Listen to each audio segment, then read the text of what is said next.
bize Köpenham'da diye men diye oğlum diye 16-17 yaşında diye institut saylap bilen aktı. Ya da gıy saylap bilen aktı ya da. Ama saylama bap şey öğretildi mi? Saylamak da enlik.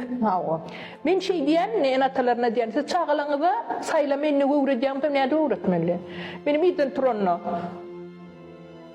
Ne hile zaftırık iyicetip sorap olyara. Uy bize ne bir toparda atmam de benim yumurta elementarını şonu kaynatıp verecek mi? Heygen edip verecek mi? Smeat kıvışıracak mı? Şonu sonra.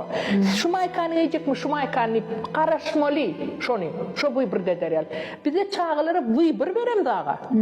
Men mümkün çağı enesini koğuren. Enen yüzü kursun. Mamanlara gidersiyle. Böyle tarp turp, o seni soruyor, anam yok, inne anam yok. Şunu allım kuşu giyersin, şu matanı allım tikinersin. Plan yerik gidersin, yok gitmersin sen otur. Çağı da vıybır verilenak, vıybır öğretilmedik çağı, institutam saylap bilmedi. Bizden saylap bilmedi. Saylanı öz pozisyasını durmak, bu da bir enlik. Çağılar bilen, men yani terbiye vermekten var. İyidir yaz, geyinir yaz diye. O terbiyede çağı sadıktan gelene ne hile yağday, ne mollu deyip soruyat mı? Yok. Sebebi bizim vaktimiz yok. Biz işlemeli, öyüm ihman getirmeli, özümüz mihmançılığa gitmeli, gıybat gerdinlemeli. Daha eklenç bizim olur yali yaptaylarım var. Onun için biz çağı bilen sivaz getiriyaz. O 5-6 yaşta aytacak çaktı. Sonra bize aytmaya, sonra bize ayttıracak olayat. O da bol yalayım diye. Şu.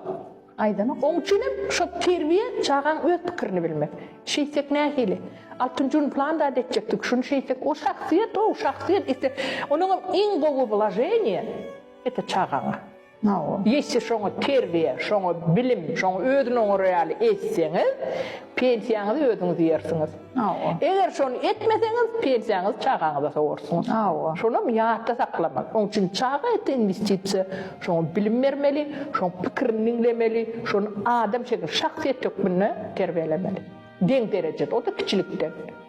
Onun kâbiri TikTok'ta koyar, çağı bir zat yok. İlin çağısa bir zat giyer, diyet. Bizim çağılamız deyip biliyor. Onun dinleyen yok. Dinlemeyen başarmıyor.